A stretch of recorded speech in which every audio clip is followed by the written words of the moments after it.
To you in Jesus' mighty name, amen.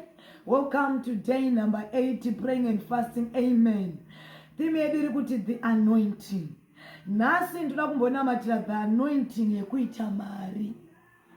Kutaura chokwadi upenyu hwedu hunoda mari. Kuti ukwire kombi unoda mari. Kuti mota yako ifambe inoda mari. Kuti we urarame unoda mari yekutenga chikafu chekudya. Kuti upfeke unoda mari. Kuti vana vaende kuchikoro unoda mari. Kuti lavu chaiyo inatsonakidza inyaya yemari. Mari ikashaikwapo munotukana. Saka nhasi want to pray for financial breakthrough. Kune vanhu vakasungirwa mari dzavo. Hallelujah, amen. Kune vanhu vakasungirwa mari dzavo vachadhilivha nhasi nekuda kweaudio yanhasi. It's a prophetically, amen. Kune vanhu vanga vakasungirwa mari dzavo. Hallelujah. Oh, yes. Kune vanhu vanga vakasungirwa $20 avo. Kune vanhu vanga vakasungirwa $1,000 avo. Kune vanhu vanga vakabatirwa nemweya china $100,000 avo, millions avo nezita raJesu. Kune vanhu vanga vabatwa nedhimoni rehurombe. Vanga vakuti vakabata mari inopepereka.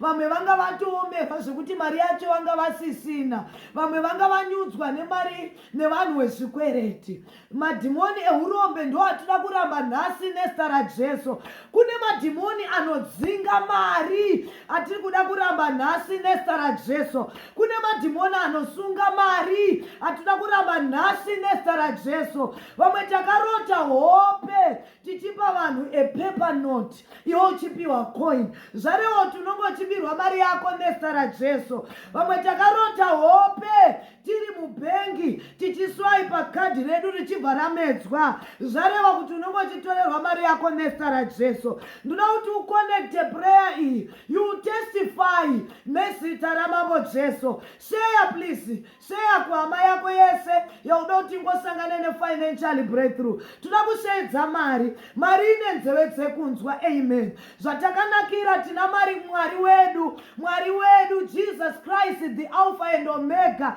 Jesus Christ of Nazareth. Mwari ndo vakasika sirivha nendarama nezita raJesu. Uchataipa pa comment section amount yemari yauri kuda by faith in the name of Jesus. Ndati mari ine nzeve dzekunzwa. Pauri kuteerera this video, bata mari yako. Bata mari yauri kuda. Apa ndakabata $, ndakabata 20 years. Bata mari ine nzeve dzekunzwa. Uchaita izvi uchirevesa by faith. Iti iwe $, une nzeve dzekunzwa. Enda unoshedza mukoma wako $10. Iwe $10 une nzeve dzekunzwa. Enda unoshedza mukoma wako $20. Nezita raJesu iwe $20 une nzeve dzekunzwa. Enda unoshedza mukoma wako $50. Nezita raJesu iwe $50 une nzeve dzekunzwa. Enda unoshedza mukoma wako $100. Nezita raJesu iwe $100 une nzeve dzekunzwa. Enda unoshedza mukoma wako $500. Nezita raJesu iwe $500 une nzeve dzekunzwa. Enda unoshedza mukoma wako $1,000. Nezita raJesu iwe $1,000 une nzeve dzekunzwa. Enda unoshedza mukoma wako $10,000. Nezita raJesu. Rienda type in the comment section Maria uri kuda by faith, and I'm going to pray for you. Marine nzeve dzekunzwa. Vamwe chabata $20, vamwe chapiwa $50, vamwe chabata $100, vamwe chabata $100,000, $500, $1,000. May money locate you in the name of Jesus. Marine nzeve dzekunzwa. $20 zichashedza dzimwe mari. May money locate you in the name of Jesus. May money follow your wallet in the name of Jesus. May money locate your bank account in the name of Jesus. Mukuru.com ngaipinde world remit.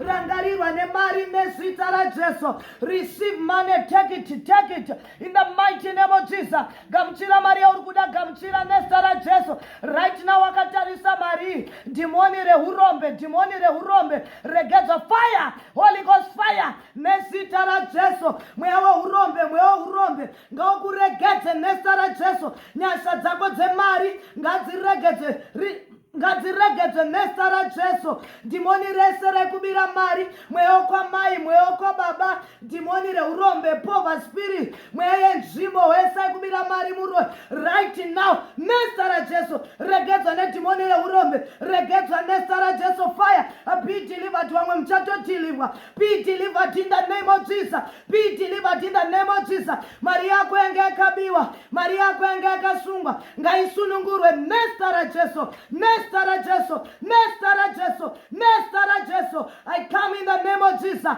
Mari dzese dzanga dzakabatwa, devil lose hold over your finances in Jesus name. Mari yako yese yange yakabatwa, mari yako yange yakabatwa, devil lose hold over your finances in Jesus name. Mari yako yange yakatorwa nezvimudhodha mutara, we come in the name of Jesus. Ngairudzwe wese wakabirwa mari, may God restore your finances in Jesus name. Wese wakashaya mari, may God restore your finances in Jesus. Asina mari, I pray shala barakado urangarirwe nemari nezita raJesu. Rienda rabasa, receive mari yauri kuda mu comment section. Take it in Jesus name. May money follow in Jesus name. Mari nenzeve dzekunzwa, may money follow in Jesus name. Mwari ndo vakasika sirivha nendarama, ivo Mwari vakasika sirivha nendarama. Ngavakupe mari yauri kuda nezita raJesu. Mari yaukabata ngaisvedzemwe mari in Jesus name, amen. God bless you, amen.